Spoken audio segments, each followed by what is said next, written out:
महाराष्ट्रातील प्रत्येक बातमी सर्वात पहिल्यांदा तुमच्या मोबाईलवर पोहोचण्यासाठी द महाराष्ट्र न्यूज चॅनलला सबस्क्राईब करा.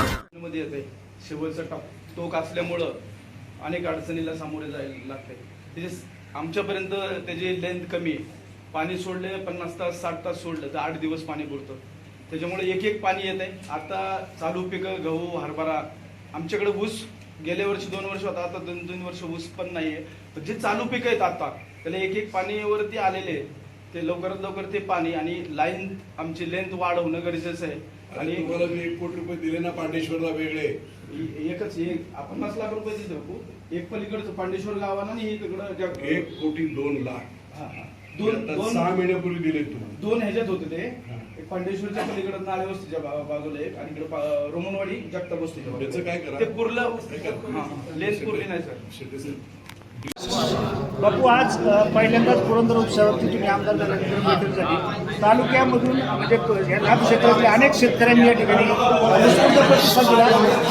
अनेक मागण्या आपल्याकडे केलेल्या आहेत. काय मिटिंगमध्ये झाला काय सांगाल? पुरंदर उपशाच्या पंपावर आज मीटिंग झाली, पण गेले 1.5 महिना 5 मीटिंग प्रशासकीय बैठका घेऊन मेकॅनिकल, सिव्हिल, इलेक्ट्रिकल आणि ऑपरेशन अशा सगळ्या executive engineer, chief engineer, ED, executive director म्हणजे या सगळ्यांच्याबरोबर मीटिंग घेऊन सगळी व्यवस्था केली. म्हणून दुसरा पंप सुरू झाला.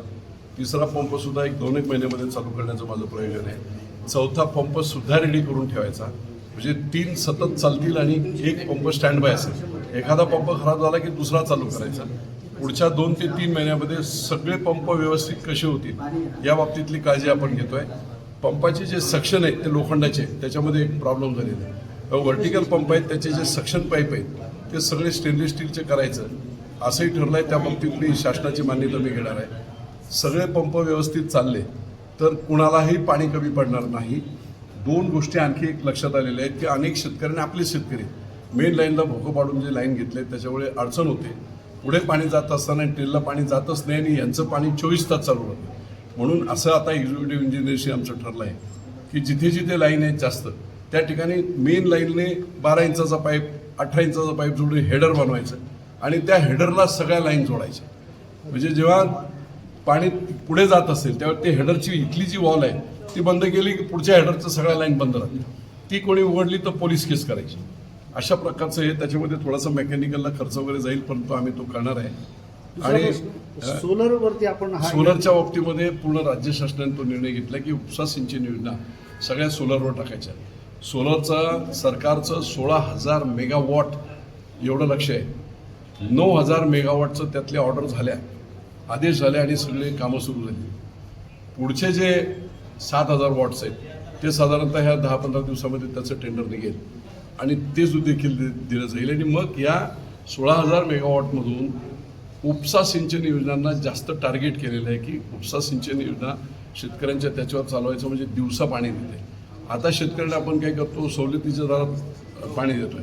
त्याच्यामुळे रात्रीचा जेव्हा इंडस्ट्रियल यूज कमी असतो त्यावेळेस रात्रीची फक्त आपण देतो आणि त्याच्यामुळे त्या रात्रीच्या याच्यामुळे अडचणी होते की साप चावणे काहीचं अशा अनेक प्रकार होतात. सोलार झाल्यानंतर शेतकऱ्यांना दिवसा पाणी मिळेल आणि म्हणून अतिशय प्रचंड चांगली अशी ही योजना आहे.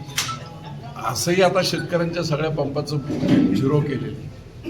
त्यामुळे त्याच्यातला सगळ्यात मोठा फायदा हाच आहे की 16,000 मेगावॉट एकदा सोलरवर तयार झालं की ते 3 रुपये 10 पैशाने घेतलं तरी जेवढं क्रॉस सबसिडी इंडस्ट्रीकडून येतं त्याच्यापेक्षा कमी पैशामध्ये शेतकऱ्यांना फ्री वीज देऊ शकतो आपण. आता फ्री वीज जाहीर केलेलं आणि म्हणून सोलारवर हे सगळं अख्ख्या महाराष्ट्रातलं जाळं उभं करून 16,000 मेगावॉट सोलारवर करायचं असा प्रयत्न जो चालू आहे. त्यातले 9,000 मेगावॉटचे प्रकल्प सुरू झालेले आहेत. निरेतून नाझऱ्याला पाणी आणणार आता काय योजना आहे आपली? ती योजना अशी आहे की बारामतीची 29 गावं प्यायला पाणी नाही.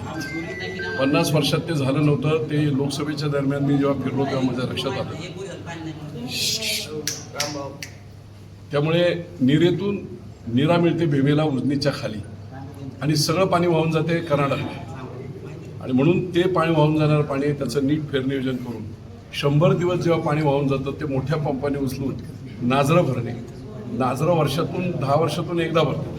नाझरं भरलं तरी 1 TMC पाणी तिथे झालं आणि नाझऱ्यापासून ते नाझरं भरून जो उत्सर्ग होईल ते खाली मोरगावपर्यंत सगळं अख्ख्या करेच्या पात्रामध्ये साठवून ठेवायचं आणि ते पाणी एकदा पात्रात साठवून दोन्ही बाजूच्या विहिरी 4 होतील, विहीर बागायत होईल आणि मग एका ठिकाणावरून कुठून तरी उचलून ते पाणी उपसा सिंचन करून सगळीकडे दिलं जाईल. धन्यवाद.